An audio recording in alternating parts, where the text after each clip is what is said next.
오늘 여기 창세기 26장 1절 말씀을 보겠습니다. 아브라함 때에 첫 흉년이 들었더니 그 땅에 또 흉년이 들매 이삭이 그랄로 가서 블레셋 왕 아비멜렉에게 이르렀더니 이삭이 거하는 땅에 흉년이 찾아왔습니다. 그런데 이 흉년은 이삭의 때에 한 번만 온 것이 아니라 그의 아버지 아브라함 때에도 흉년이 찾아왔습니다. 그래서 아버지 때에 흉년이 찾아왔을 때 아브라함이 그 흉년을 피해서 애굽으로 도망을 치게 되는데, 그 애굽에서 어떻게 보면 그 흉년을 피해서 애굽으로 피난을 갔는데 그 애굽에서 더 큰 어려움을 만나게 됩니다.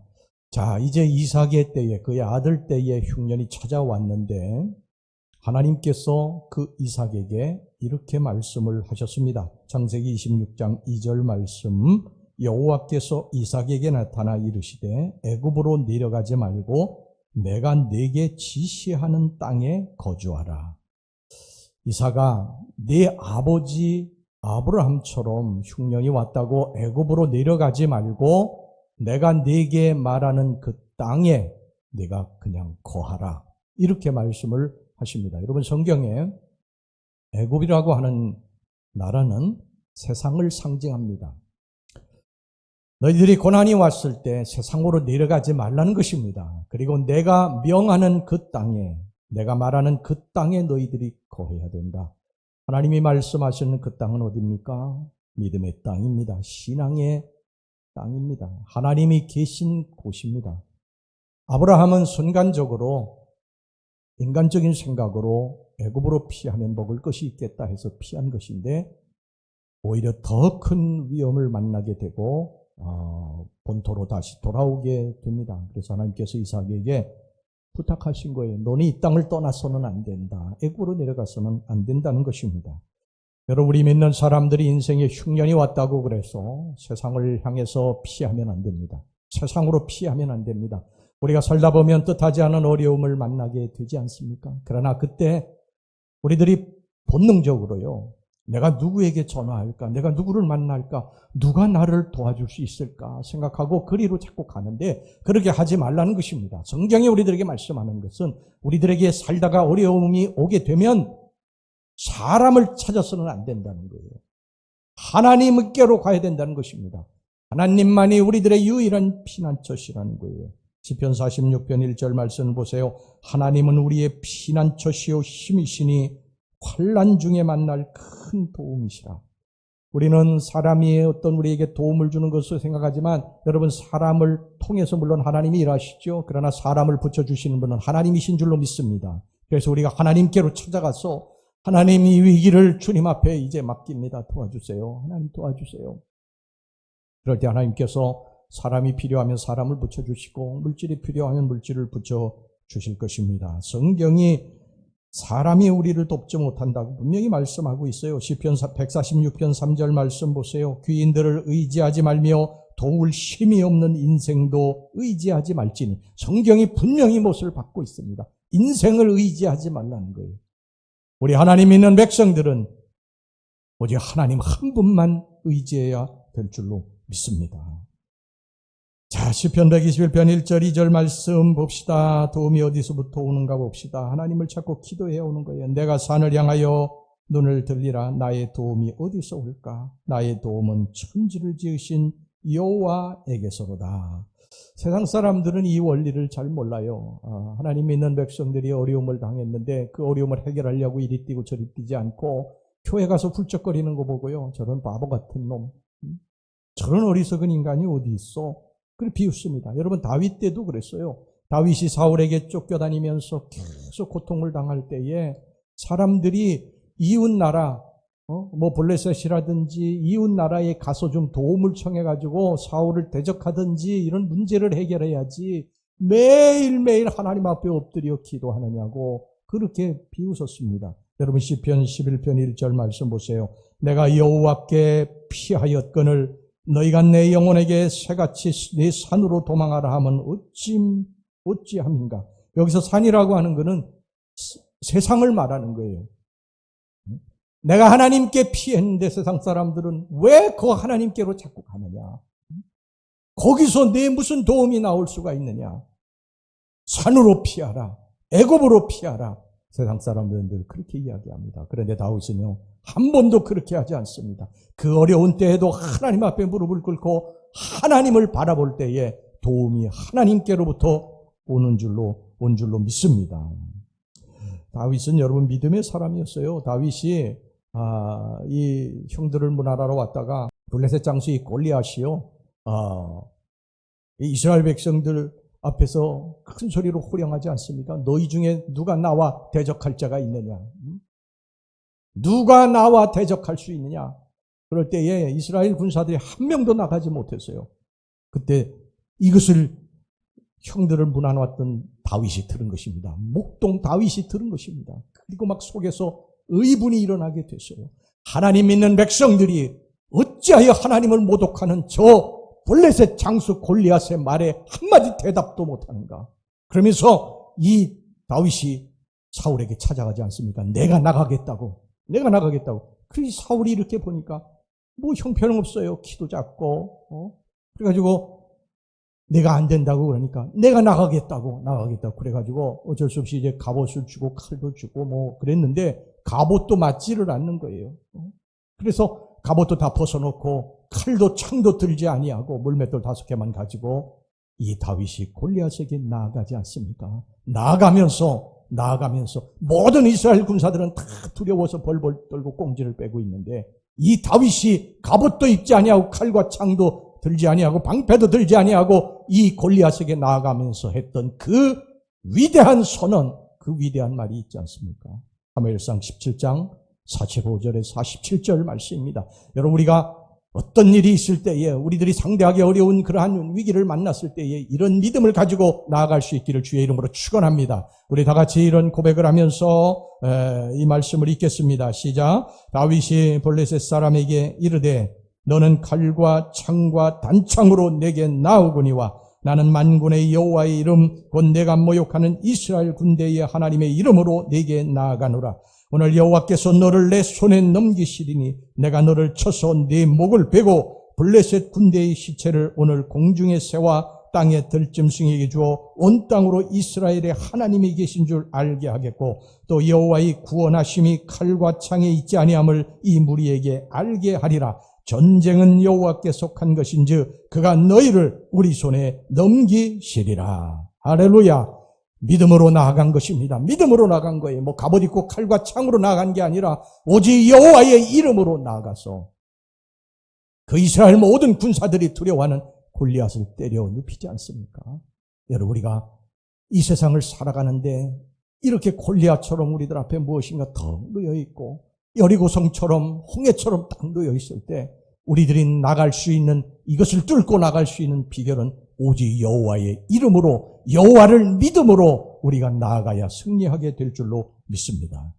이건 하나님의 약속이에요. 하나님께서 그렇게 약속하셨어요. 여러분, 창세기 26장 3절 4절 말씀을 보시기 바랍니다. 이 땅에 거류하면 내가 너와 함께 있어 내게 복을 주고 내가 이 모든 땅을 너와 내 자손에게 주리라. 내가 내 아버지 아브라함에게 맹세한 것을 이루어 내 자손을 하늘의 별과 같이 번성하게 하며 이 모든 땅을 내 자손에게 주리니 내 자손으로 말미암아 천하 만민이 복을 받으리라. 이 땅에 거류하면 내가 너와 내 자손에게 복을 주시겠다는 거예요. 이 땅이 어디입니까? 신앙의 땅이에요. 믿음의 땅입니다. 하나님을 붙들고 사는 땅이에요.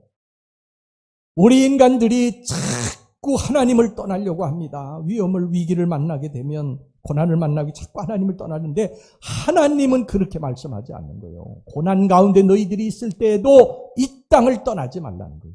인생의 흉년이 왔다고 이 땅을 떠나서는 안 된다는 것입니다.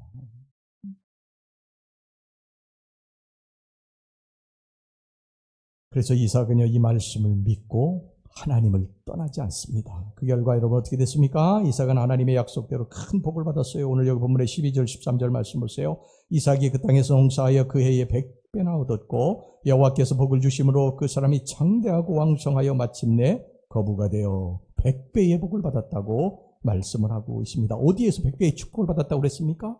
그 땅에서. 하나님이 계신 그 땅에서.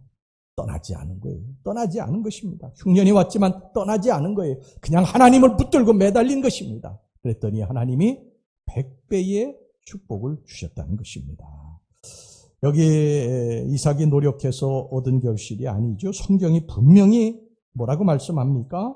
여호와께서 복을 주심으로. 12절 13절 이삭이 그 땅에 농사하여 그의 백반 얻었고 여호와께서 복을 주심으로 그 사람이 창대하고 왕성하여 마침내 거부가 되어. 하나님의 복을 주셔야 됩니다. 할렐루야. 내가 노력하는 거 중요하죠. 그러나 내가 노력해서만 복을 받는 게 아니에요.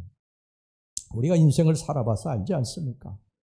어떤 사람은 새벽서부터 밤늦게까지 죽으라고 일하는데도 채워지질 않아요. 날마다 빠져나갑니다. 없어져요. 여러분, 이스라엘 백성들이 광야에서 만나를 거둘 때 하나님이 위에서 만나를 내려주셨기 때문에 가서 만나를 거둔 거예요.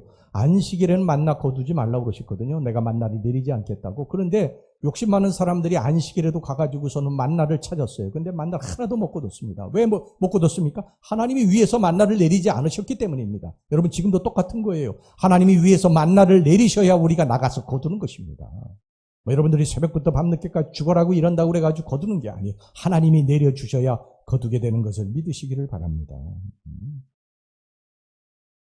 여기 하나님이 이삭에게요 100배의 복을 주셨다고 그랬어요. 100배라고 하는 것은 숫자적인 100배를 말하는 것이 아닙니다. 예수님께서 그 복을 말씀하시면서 너희들에게 복을 줄 것이라고 말씀하시면서 30배, 60배, 100배의 말씀을 하셨거든요. 그러니까 이 100배라고 하는 것은 우리 인간이 받을 수 있는 최고의 축복, 하나님이 우리들이 내릴 수 있는 최고의 축복을 말하는 거예요. 그러니까 우리가 하나님 안에서 하나님을 붙들고 살게 될 때에, 그 땅에 거주하게 될 때, 믿음과 신앙으로 살아가게 될 때 하나님께서 우리들에게 최고의 복을 주시는 것을 믿으시기를 바랍니다. 우리들이 애쓰고 수고하는 거 중요합니다. 물론 중요해요. 그러나 우리는 그렇다고 해가지고 그것이 우리들의 인생을 완성하고 그렇게 되는 게 절대 아니에요. 제가 지난주에도 말씀드렸지 않습니까? 모세의 부모들이 그 모세를 그 갈대상자에 엮어가지고 안팎에다가 역청과 나무진을 친하고 나일강에 띄우는 거 여기까지만 할 수 있는 거예요.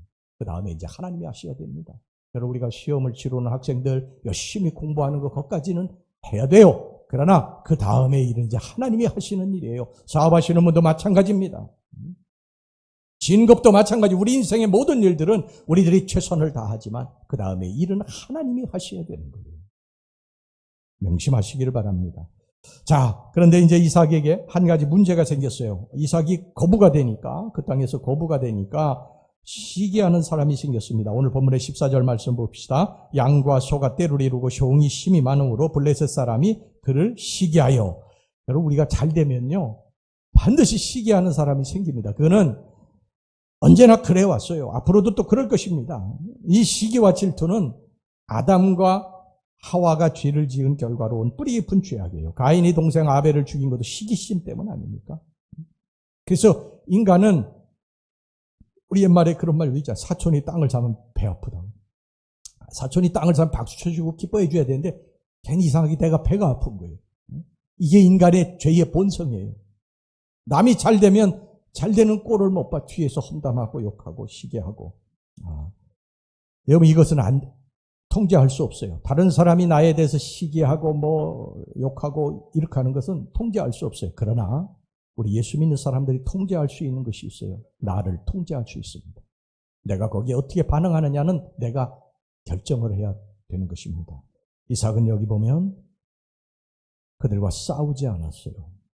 그들은 이삭에게 싸움을 걸어왔습니다. 오늘 이 본문의 15절, 16절 말씀을 보시기 바랍니다. 그 아버지 아브라함 때에 그 아버지의 종들이 판 모든 우물을 막고 흙으로 메웠더라. 아비멜렉이 이삭에게 이르되 내가 우리보다 크게 강성한 즉 우리를 떠나라. 블레셋 왕 아비멜렉이 아브라함 때에 파서 계속 이삭의 때에 물을 거기서 얻어서 먹었는데 그 우물을 메워버렸다는 것입니다.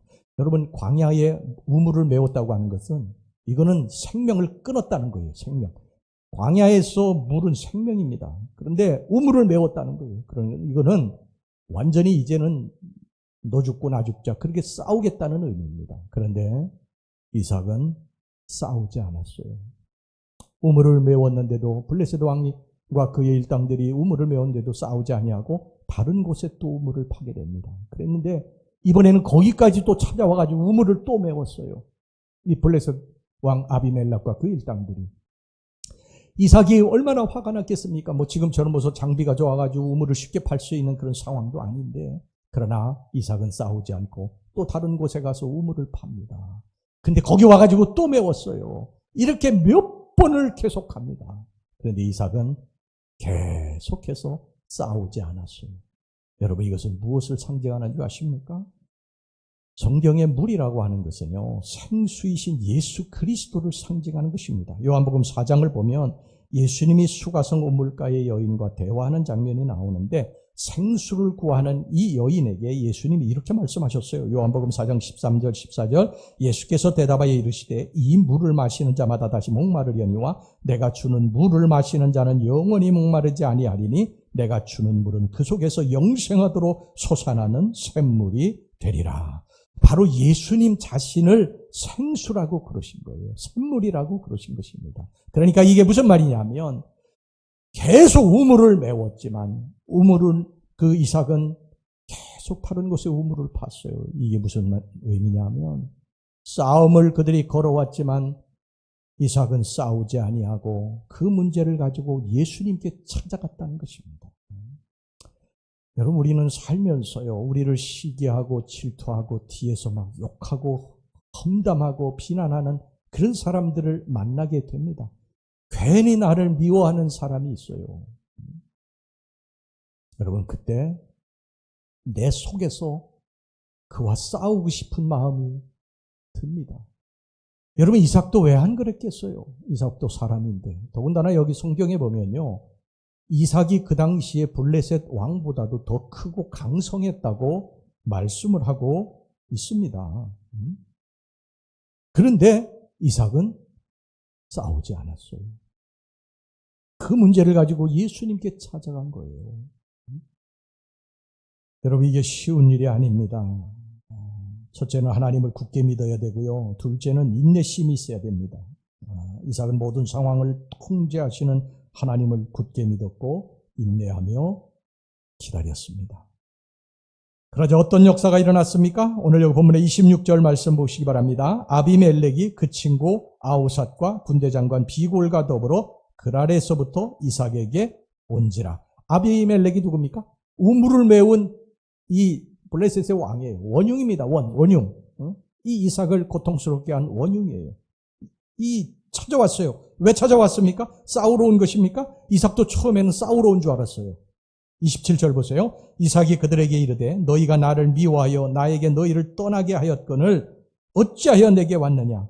그런데 아비멜렉이 놀라운 고백을 합니다. 28절 말씀입니다. 그들이 이르되 여호와께서 너와 함께 계심을 우리가 분명히 보았으므로 우리의 사이 곧 우리와 너 사이에 맹세하여 너와 계약을 맺으리라 말하였노라. 여러분, 이게 얼마나 놀라운 고백입니까? 그들은 얼마 전까지 이삭을 죽이려고 달려들었던 대적자들이에요. 그런데 이렇게 말하고 있는 거예요. 여호와께서 너와 함께 계심을 내가 보았으므로 우리와 너 사이에 맹세하여 너와 계약을 맺으리라. 이 말씀이 무슨 말씀입니까? 이제 너와 더 이상 싸우지 않겠다는 거예요. 더 이상 우물을 메우지 않겠다는 것입니다. 그 이유는 하나님이 이삭에게 함께하는 것을 보았기 때문이라는 거예요. 이방인들이, 하나님 안 믿는 백성들이 이삭에게서 하나님을 의지하는 그 모습을 보고 하나님이 그에게 도움을 주는 모습을 보고 그들이 손을 내렸다는 거예요. 포기했다는 것입니다.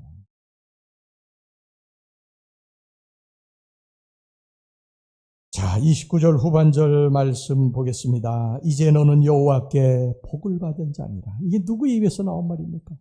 아비멜렉의 입에서 나온 말이에요. 자, 여러분, 이렇게 생각해 봅시다. 우리가 잘 되는 것을 시기하고 질투하고 뒤에서 욕하고 그런 사람, 이게 한두 번도 아니고 계속해서 내 귀에 들려오고 내가 그 사람 때문에 너무 많이 힘들어요. 그런데 나는 그 사람하고 좀 싸우고 싶은데, 다투고 싶은데, 다투고 싶어요. 나도 힘이 있고 다투도 내가 이길 수 있어요. 그런데 싸우지 않고 그 문제를 가지고 생수이신 예수 그리스도를 찾아가는 것입니다. 그리고 그 앞에 엎드려서 그 사람을 놓고 하나님 앞에 기도하는 것. 이게 우리 예수 믿는 사람들의 싸우는 방법인 것을 믿으시기를 바랍니다. 로마서에 보면, 로마서에 여러분 12장 21절에 보면은요, 뭐라고 돼 있습니까? 악에게 지지 말고 선으로 악을 이기라. 이게 우리 예수 믿는 사람들의 싸움이에요. 누가 나를 막 욕하고 돌 던지고 비난하고 그럴 때 막 같이 싸우고 싶지만 싸우지 않고 하나님 앞에 그걸 맡기는 거예요. 하나님의 존전에 찾아가서 하나님 앞에 맡기는 거예요. 여러분, 목회라고 하는 것이 수많은 사람들을 상대하기 때문에 다 성격도 다르고 뭐 기질도 다르고 배운 것도 다르고 다 달라. 사람들이 다 자기만 알아달라고 그래요. 그래서 어떤 때는 목회가 정말 힘들어요. 이게 무거운 짐이 될 때가 있어요. 때로 우울할 때가 있어요. 여러분, 그럴 때에 또 어떤 사람은 막 뒤에서 또 욕하고 비웃고 조롱하고 그런 사람도 있어요. 그때 어떤 때는 싸우고 싶은 마음도 솔직히 있지만요, 그 문제를 가지고 그냥 하나님 앞에 찾아갑니다. 하나님 앞에 찾아가서 하나님 앞에 아뢰면 하나님이 이 문제를요 하나하나 해결해 주세요. 내가 직접 찾아가서 막 싸우고 다투고 그러면 또 다른 오해가 오해를 낳고 더 큰 싸움이 되고, 그러니까 이런 문제들 하나님 앞에 맡기시면 하나님께서 악을 손으로 바꿔주실 줄로 믿습니다. 드디어 하나님의 이삭의 대적자들을 무릎 꿇게 만드시고요, 이삭에게 놀라운 우물의 축복을 주셨어요. 창세기 26장 32절 33절 보겠습니다. 그날에 이삭의 종들이 자기들이 판 우물에 대하여 이삭에게 와서 알리어 이르되 우리가 물을 얻었나이다 하매 그가 그 이름을 세바라 한지라. 그러므로 그 성읍 이름이 오늘까지 부엘세바더라. 부엘세바라고 하는 우물입니다. 부엘은 우물이라는 뜻이고 세바라라는 것은 맹세 또 일곱이라고 하는 그런 뜻이에요. 그러니까 이 맹세의 우물, 일곱 우물이라는 뜻인데 이 부엘세바의 물은 지금 물이 펑펑 솟고 있습니다. 이 우물은 다시는 목마르지 아니하는 영원한 샘물이신 예수 그리스도를 의미하는 거예요. 이삭이 참고 인내하며 하나님께 모든 문제를 맡겼더니 하나님께서 문제도 해결해 주시고 다시는 목마르지 아니하는 영원한 샘물도 주신 줄로 믿습니다. 여러분, 우리가 주님과 올바른 관계만 맺고 있으면요, 누가 나를 괴롭히느냐 힘들게 하느냐 이거 사실 그렇게 크게 중요하지 않아요. 내가 하나님과의 관계만 바로 맺고 있으면 살면서 부딪히는 여러 가지 문제들, 뭐 내가 어디에 사느냐, 내가 누구를 만나느냐, 나의 상황이 어떠냐, 이것은 그렇게 중요한 게 아니에요. 내가 하나님과의 관계만 바로 맺고 있으면요, 하나님께로 가면 됩니다. 하나님께로. 근데 우리가 하나님과의 관계가 깨져 있으면요, 우리들의 삶에 문제가 닥치기 시작을 하는 거예요. 우물을 하나 메웠어요. 이삭이 이거 가만히 하나님과의 관계가 맺어져 있지 않으면 가만히 있지 않죠. 나가서 같이 싸우게 되는 것이죠. 싸우면 서로 다치게 되는 거예요. 서로 상처받게 되는 거예요. 그러니까 제일 중요한 게 뭐냐? 내가 지금 하나님과 어떤 관계를 맺고 살아가고 있느냐. 여러분, 관계가 멀어진 분은 다시 하나님과의 관계를 회복할 수 있기를 주의 이름으로 축원합니다. 여러분, 사람과의 관계도 그렇잖아요. 사람과의 관계도 점점 멀어지면 나중엔 대화하기도 싫고 만나기도 싫고 얼굴 보면 뒤돌아서고 그러지 않습니까? 여러분, 관계를 회복해야 돼요. 부부도 서로 미워하면요, 그렇게 되는 거예요. 남편이 들어오면 아내는 저 방으로 들어가고, 아내가 들어오면 남편도 저 방으로 들어가고, 하루 종일 있어도 말도 안 하고. 여러분, 이 관계를 회복할 수 있기를 주의 이름으로 축원합니다. 그리고 하나님과 우리 관계를 회복하셔야 돼요. 그러면 세상을 이길 수 있습니다. 사람이 어떤 사람이 돌을 던지고 우리를 비난하고 욕해도 그것을 이겨낼 수 있습니다. 여러분, 우리 눈에 보이지 않는 전능하신 하나님의 손길이 여러분들의 인생의 매듭을 풀어나가실 것을 믿으시기를 바랍니다. 내가 왜 이 땅에 이렇게 이 사람을 만나가지고 이 고생을 하는가? 내가 왜 이렇게 힘들고 어려운 상황이 닥쳤지? 여러분, 이렇게 푸념하고 힘들어 하시는 거 이해는 합니다만, 그러나 하나님과의 관계만 바로 맺게 되면 이런 모든 문제는 다 우리가 이길 수 있게 될 줄로 믿습니다. 여러분, 미운 사람이 있습니까? 그 사람이 여러분 힘들게 합니까? 같이 맞대응하고 싸우지 마시기 바랍니다. 그 문제를 가지고 생수 대신 예수 그리스도를 찾아가서 예수 그리스도께 맡기면 예수 그리스도가 해결할 것을 믿으시기를 바랍니다. 여러분, 누가 나를 욕하고 비난합니까? 같이 싸우지 마세요. 같이 싸우지 마시고 그 문제를 가지고 우리 생수 대신 예수 그리스도를 찾아가서 맡기면 예수님께서 그 문제를 내가 그걸 이해해 주시든지 그 사람의 어떤 상황을 바꿔주시든지 해결해 주세요. 할렐루야. 그냥 우리는 어떤 어떤 상황이 있었든지 우리가 있는 그곳에서 예수님과 바른 관계만 맺으면 언젠가는 그 상황이 바뀌어 복이 될 줄로 믿습니다. 여러분 요셉을 보세요. 노래로 있을 때나 감옥에 있을 때나 한결같이 하나님과 바른 관계를 맺게 되니까 하나님이 때가 되니까 그를 높이시지 않습니까? 다윗도 그러지 않았어요. 사울이 다윗을 죽이려고 그냥 끊임없이 쫓아다닐 때 인간적인 방법을 쓰지 아니하고 하나님 앞에 엎드려 무릎 꿇고 기도할 때 하나님이 언젠가 사울을 패하시고 다윗을 왕으로 세우시지 않습니까? 이게 하나님이 하시는 일인 줄로 믿습니다. 어떤 자리에서나 누굴 만나되 어떤 상황이 있었는지 오직 우리는 이거 하나만 생각합시다. 내가 이 자리에서 하나님과 지금 어떤 관계를 맺고 있는가? 이것만 제대로 되면 우리는 어떤 상황이든 승리하고 축복받고 살 수 있습니다. 할렐루야!